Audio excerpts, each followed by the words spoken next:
ನಮಸ್ಕಾರ ಸ್ನೇಹಿತರೆ, ಇಂದಿನ ಟಾಪ್ ಅಪ್ಡೇಟ್ಗಳನ್ನು ನೋಡೋಣ. ಸಿಎಂ ಸಿದ್ದರಾಮಯ್ಯನವರಿಂದ ಹೊಸ ಘೋಷಣೆ ಸೇರಿದಂತೆ ಗೃಹ ಲಕ್ಷ್ಮಿ ಯೋಜನೆ ಹಣದ ದೊಡ್ಡ ಅಪ್ಡೇಟ್. ಬಿಪಿಎಲ್ ಕಾರ್ಡ್ದಾರರಿಗೆ ಬಿಗ್ ಶಾಕ್, ಎಲ್ಪಿಜಿ ಗ್ರಾಹಕರಿಗೆ ಹೊಸ ಮಾಹಿತಿ. ಇಂದಿನ ಚಿನ್ನ ಮತ್ತು ಬೆಳ್ಳಿ ದರ ಎಷ್ಟಿದೆ?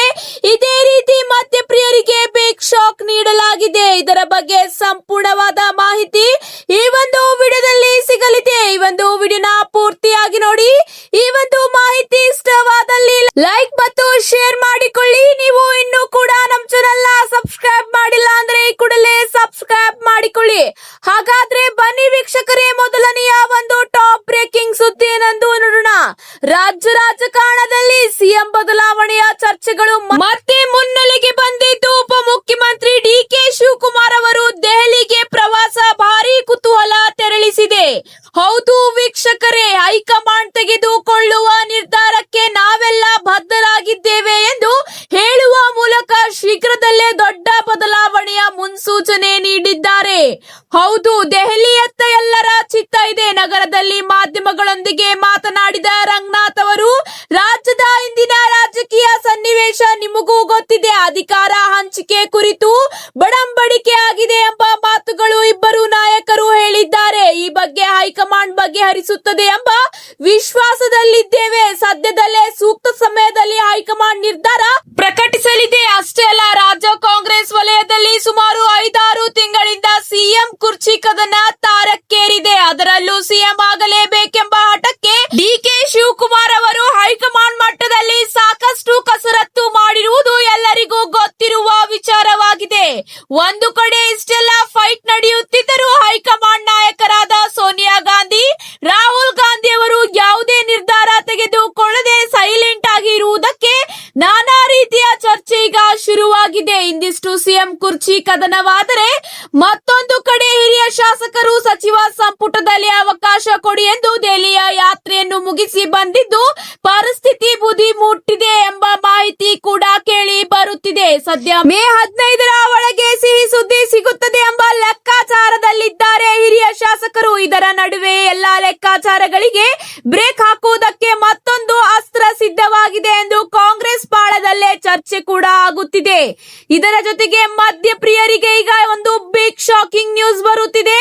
ಕರ್ನಾಟಕದಲ್ಲಿ ಕಾಂಗ್ರೆಸ್ ಪಕ್ಷವು ಅಧಿಕಾರಕ್ಕೆ ಬಂದ ಮೇಲೆ ಮದ್ಯಪ್ರಿಯರಿಗೆ ಶಾಕ್ ಕೊಡುವುದು ಮುಂದುವರೆದಿದೆ. ಇದೀಗ ಒಟ್ಟಾರೆ 4 ಬಾರಿ ನೇರ ಹಾಗೂ ಪರೋಕ್ಷ ಮದ್ಯ ಹಾಗೂ ಬಿಯರ್ ಬೆಲೆ ಹೆಚ್ಚಳವಾಗಿದ್ದು, ಇದೀಗ 5ನೇ ಬಾರಿ ಮದ್ಯದ ಬೆಲೆ ಹೆಚ್ಚಳವಾಗುತ್ತಿದೆ. ಹೊಸ ಮದ್ಯ ದರಗಳ ಬೆಲೆಯು ಮೇ 1ರಿಂದಲೇ ಜಾರಿ ಬರಲಿವೆ. ಈ ಮೂಲಕ ಮದ್ಯಪ್ರಿಯರಿಗೆ ರಾಜ್ಯ ಕಾಂಗ್ರೆಸ್ ಸರ್ಕಾರವು ಶಾಕ್ ಕೊಟ್ಟಿದೆ. ಮೇ 1ರಿಂದ ಹೊಸ ದರಗಳು ಜಾರಿ ಬರುವ ಸಾಧ್ಯತೆ ಇದೆ. ಯಾವ ಮದ್ಯದ ಬೆಲೆಯು ಎಷ್ಟು ಹೆಚ್ಚಳವಾಗಲಿದೆ ಎನ್ನುವುದು ಸಂಪೂರ್ಣ ವಿವರ ಕಾದು ನೋಡಬೇಕಾಗಿದೆ. ಇದರ ಜೊತೆಗೆ ಮುಂದಿನ ಒಂದು ಟಾಪ್ ಸುದ್ದಿ ಏನೆಂದರೆ, ಮುಂದಿನ ದಿನಗಳಲ್ಲಿ ಪರಿಸ್ಥಿತಿ ಇಷ್ಟೇ ಸವಾಲಿನಲ್ಲಾಗಿದ್ದರೂ ದೇಶದಲ್ಲಿ ಅಡುಗೆ ಅನಿಲ ಪೂರೈಕೆಯಲ್ಲಿ ಯಾವುದೇ ಅಡಿಯಾಗುವುದಿಲ್ಲ ಎಂದು ಕೇಂದ್ರ ಸರ್ಕಾರ ಈಗ ತಿಳಿಸಿದೆ. ಹೌದು, ಈ ರೀತಿಯಾಗಿ ಭಾರತದ ಗ್ರಾಹಕರಿಗೆ ಗುಡ್ ನ್ಯೂಸ್ ಸಿಕ್ಕಿದೆ. ಈ ಕುರಿತು ವರದಿ ನೀಡಿರುವ ಕೇಂದ್ರ ಸರ್ಕಾರ ಎಲ್ಪಿಜಿ ಗ್ರಾಹಕರಿಗೆ ಎಲ್ಪಿಜಿ ವಿತರಣೆಯಲ್ಲಿ ಯಾವುದೇ ತೊಂದರೆ ಇಲ್ಲ ಎಂದು ಅಪ್ಡೇಟ್ ಕೂಡ ನೀಡಿದೆ. ಇದೇ ಅಷ್ಟೇ ಅಲ್ಲದೆ ಗ್ಯಾಸ್ ಸಬ್ಸಿಡಿದಾರರಿಗೆ ಸಬ್ಸಿಡಿ ಕೂಡ ನೀಡಲಾಗುವುದು ಎಂದು ತಿಳಿಸಲಾಗಿದೆ. ಹಾಗೂ ಈ ಒಂದು ಎಲ್ಪಿಜಿ ಗ್ರಾಹಕರಿಗೆ ಡೆಲಿವರಿ ಸಮಯದಲ್ಲಿ OTP ಸಿಸ್ಟಮ್ ಅನ್ನು ಈಗ ಕಡ್ಡಾಯಗೊಳಿಸಲಾಗಿದ್ದು, ಈ ಒಂದು ನಿಯಮವನ್ನು ಪಾಲಿಸುವಂತೆ ಸೂಚನೆ ನೀಡಲಾಗಿದೆ. ಹಾಗೂ KYC ಅಪ್ಡೇಟ್ ಇಲ್ಲದಿದ್ದರೆ ಸಬ್ಸಿಡಿ ನಿಲ್ಲಬಹುದು ಎಂದು ಎಚ್ಚರಿಕೆ ಕೂಡ ನೀಡಲಾಗುತ್ತಿದೆ. ಈಗ ಬಿಪಿಎಲ್ ಕಾರ್ಡ್ ಹೊಂದಿದವರಿಗೆ ದೊಡ್ಡ ಶಾಕ್ ಅಪ್ಡೇಟ್ ಬರುತ್ತಿದೆ. ಹೊಸ ಪಡಿತರ ವಿತರಣೆ ಪ್ರಕ್ರಿಯೆ ಶುರುವಾಗಿದ್ದು, ಹಲವರಿಗೆ ಕಾರ್ಡ್ ರದ್ದು ಆಗುವ ಸಾಧ್ಯತೆ ಇದೆ. ನಿಮ್ಮ ಕಾರ್ಡ್ ಸೇಫ್ ಆಗಿದೆಯಾ? ಯಾರು ಹೊಸ ಕಾರ್ಡ್ ಪಡೆಯುತ್ತಾರೆ? ಯಾರು ಲಿಸ್ಟ್ನಿಂದ ಹೊರ ಉಳಿಯುತ್ತಾರೆ? ಇದರ ಬಗ್ಗೆ ಸಂಪೂರ್ಣ ಮಾಹಿತಿ ಇಲ್ಲಿದೆ. ಸರ್ಕಾರದಿಂದ ಹೊಸ ಪಡಿತರ ಚೀಟಿ ವಿತರಣೆ ಪ್ರಕ್ರಿಯೆ ಆರಂಭ ಮಾಹಿತಿ ಶೀಘ್ರದಲ್ಲೇ ಆಗುತ್ತದೆ. ಹೊಸ ಅರ್ಜಿದಾರರಿಗೆ ಅವಕಾಶ ನೀಡಲಾಗುತ್ತದೆ. ಡಿಜಿಟಲ್ ಪರಿಶೀಲನೆ ಕೂಡ ಕಡ್ಡಾಯವಾಗಿದೆ. ಮುಖ್ಯವಾಗಿ ಆಧಾರ್ ಲಿಂಕ್ ಆಗಿರಬೇಕು. ಕುಟುಂಬದ ಆದಾಯ ಮಿತಿ ಒಳಗಿರಬೇಕು. ಡಾಕ್ಯುಮೆಂಟ್ ಕೂಡ ವೆರಿಫಿಕೇಶನ್ ಕಡ್ಡಾಯವಾಗಿದೆ. ಬಿಗ್ ಶಾಕಿಂಗ್ ಸುದ್ದಿ ಏನೆಂದರೆ ಅನರ್ಹರ ಮೇಲೆ ಸರ್ಕಾರ ಕಠಿಣ ಕ್ರಮ ಕೈಗೊಳ್ಳುತ್ತಿದೆ. ಸಾವಿರಾರು ಬಿಪಿಎಲ್ ಕಾರ್ಡ್ಗಳನ್ನು ರದ್ದು ಮಾಡುವ ಪ್ರಕ್ರಿಯೆ ಆರಂಭವಾಗಿದೆ. ಯಾವುದೇ ಕಾರಣಕ್ಕೂ ಕಾರ್ಡ್ ರದ್ದಾಗಬಹುದು ಎಂಬ ಮಾಹಿತಿ ತಿಳಿದು ಬಂದಿದೆ. ಹೆಚ್ಚು ಆದಾಯ ಇದ್ದರೆ ಕಾರ್ ಅಥವಾ ಇದರ ಜೊತೆಗೆ ತಪ್ಪು ಮಾಹಿತಿ ನೀಡಿದರೆ ಕಾರ್ಡ್ ರದ್ದಾಗುತ್ತದೆ. ಈಗಾಗಲೇ ಹಲವರ ಕಾರ್ಡ್ ಎಪಿಎಲ್ಗೆ ಕೂಡ ಬದಲಾವಣೆಯಾಗಿದೆ. ಬಡತನ ರೇಖೆ ಕೆಳಗಿರುವ ಕುಟುಂಬಗಳು, ಯಾವುದೇ ಸರ್ಕಾರಿ ನೌಕರರು ಇರಬಾರದು. ಕಡಿಮೆ ಆದಾಯ ಹೊಂದಿದವರಿಗೆ ಮಾತ್ರ ಹೊಸ ಕಾರ್ಡ್ ಕೂಡ ವಿತರಣೆ ಮಾಡಲಾಗುತ್ತದೆ. ರೇಷನ್ ಅಂಗಡಿ ಅಥವಾ ಸೇವಾ ಕೇಂದ್ರಕ್ಕೆ ಭೇಟಿ ನೀಡಿ ಆಧಾರ್ ಮೂಲಕ ಈ ಕೆವೈಸಿ ಪರಿಶೀಲನೆ ಮಾಡಿ ಆನ್ಲೈನ್ ಪೋರ್ಟಲ್ ಮೂಲಕ ಸ್ಟೇಟಸ್ ಚೆಕ್ ಮಾಡಿಕೊಳ್ಳಲು ಕೂಡ ಅಪ್ಡೇಟ್ ನೀಡಲಾಗಿದೆ. ಈ ರೀತಿಯಾಗಿ ಬಿಪಿಎಲ್ ಪಟ್ಟಿಯಲ್ಲಿ ನಿಮ್ಮ ಹೆಸರು ಇದೆಯೋ ಇಲ್ಲವೋ ಎಂದು ಚೆಕ್ ಮಾಡಿಕೊಳ್ಳಬಹುದಾಗಿದೆ.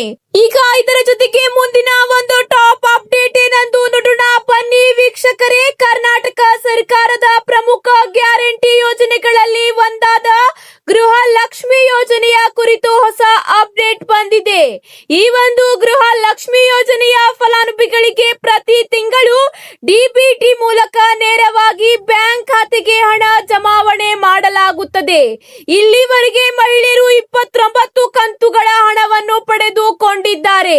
ಸರ್ಕಾರದ ಪ್ರಕಾರ ಹೆಚ್ಚಿನ ಕಂತುಗಳು ಬಿಡುಗಡೆಯಾಗಿವೆ. ಆದರೆ ಕೆಲವು ಪೆಂಡಿಂಗ್ ವಿಚಾರಗಳ ಬಗ್ಗೆ ಪ್ರಶ್ನೆಗಳು ಕೂಡ ಕೇಳಲಾಗಿದ್ದು, ಇಂತಹ ಒಂದು ಮಹಿಳೆಯರಿಗೆ ಈಗ ಗುಡ್ ನ್ಯೂಸ್ ಬಂದಿದೆ.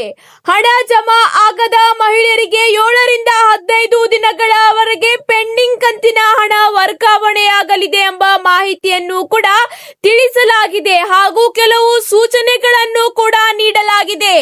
ಈ ಕೆವೈಸಿ ಮಾಡಿಲ್ಲ, ಆಧಾರ್ ಬ್ಯಾಂಕ್ ಲಿಂಕ್ ಸಮಸ್ಯೆ ಆಗಿದೆ, ಬ್ಯಾಂಕ್ ಸೀಡಿಂಗ್ ಇನ್ಆಕ್ಟಿವೇಟ್ ಇದೆ, ಡಾಕ್ಯುಮೆಂಟ್ ಕೂಡ ಮಿಸ್ ಮ್ಯಾಚ್ ಆಗುತ್ತಿದೆ ಎಂಬ ಕಾರಣದಿಂದ ಈ ಒಂದು ಮಹಿಳೆಯರ ಖಾತೆಗಳಿಗೆ ಪೆಂಡಿಂಗ್ ಹಣ ಜಮಾವಣೆಯಾಗಿಲ್ಲ ಎಂಬ ಮಾಹಿತಿ ಕೂಡ ತಿಳಿಸಲಾಗಿದೆ. ಹಾಗೂ ನೀವು ಸ್ಟೇಟಸ್ ಅನ್ನು ಹೇಗೆ ಚೆಕ್ ಮಾಡಬೇಕೆಂಬ ಮಾಹಿತಿ ಕೂಡ ನೋಡೋಣ ಬನ್ನಿ. ಡಿಬಿಟಿ ಕರ್ನಾಟಕ ಆಪ್ ಅನ್ನು ನೀವು ಡೌನ್ಲೋಡ್ ಮಾಡುವ ಮೂಲಕ ಚೆಕ್ ಮಾಡಿಕೊಳ್ಳಬಹುದು ಅಥವಾ ಸೇವಾ ಸಿಂಧು ಪೋರ್ಟಲ್ಗೆ ಭೇಟಿ ನೀಡಿ ರೇಷನ್ ಕಾರ್ಡ್ ನಂಬರ್ ಬಳಸಿ ಕೂಡ ನೀವು ಈ ಒಂದು ಮಾಹಿತಿ ಚೆಕ್ ಮಾಡಬಹುದಾಗಿದೆ. ನಿಮ್ಮ ಖಾತೆಗೆ ಯಾವಾಗ ಹಣ ಜಮಾವಣೆ ಆಗುತ್ತದೆ, ಎಷ್ಟು ಕಂತು ಜಮಾವಣೆ ಆಗುತ್ತದೆ ಎಂಬ ಮಾಹಿತಿಯನ್ನು ನೀವು ಡಿಬಿಟಿ ಆಪ್ ಮೂಲಕ ಚೆಕ್ ಮಾಡಿಕೊಳ್ಳಬಹುದಾಗಿದೆ. ಈ ಒಂದು ಯೋಜನೆ 30ನೇ ಕಂತಿನ ಹಣವು ಶೀಘ್ರದಲ್ಲೇ ಮಹಿಳೆಯರ ಖಾತೆಗೆ ವರ್ಗಾವಣೆ ಕೂಡ ಆಗುತ್ತದೆ. ಪೆಂಡಿಂಗ್ ಹಣವು ಕೂಡ 30ನೇ ಕಂತಿನ ಜೊತೆಗೆ ಮಹಿಳೆಯರ ಖಾತೆಗೆ ವರ್ಗಾವಣೆಯಾಗಲಿದೆ ಎಂಬ ಮಾಹಿತಿಯು ಕೂಡ ಈಗ ತಿಳಿದು ಬಂದಿದೆ. ಇದರ ಜೊತೆಗೆ ಮುಂದಿನ ಒಂದು ಟಾಪ್ ಅಪ್ಡೇಟ್ ಏನೆಂದು ನೋಡೋಣ ಬನ್ನಿ ವೀಕ್ಷಕರೇ. ಹಾಗಾದ್ರೆ ಬನ್ನಿ ವೀಕ್ಷಕರೇ, ಇಂದಿನ ಚಿನ್ನ ಮತ್ತು ಬೆಳ್ಳಿ ದರದಲ್ಲಿ ಏನೆಲ್ಲ ಬದಲಾವಣೆಯಾಗಿದೆ ಎಂಬ ಮಾಹಿತಿ ನೋಡೋಣ.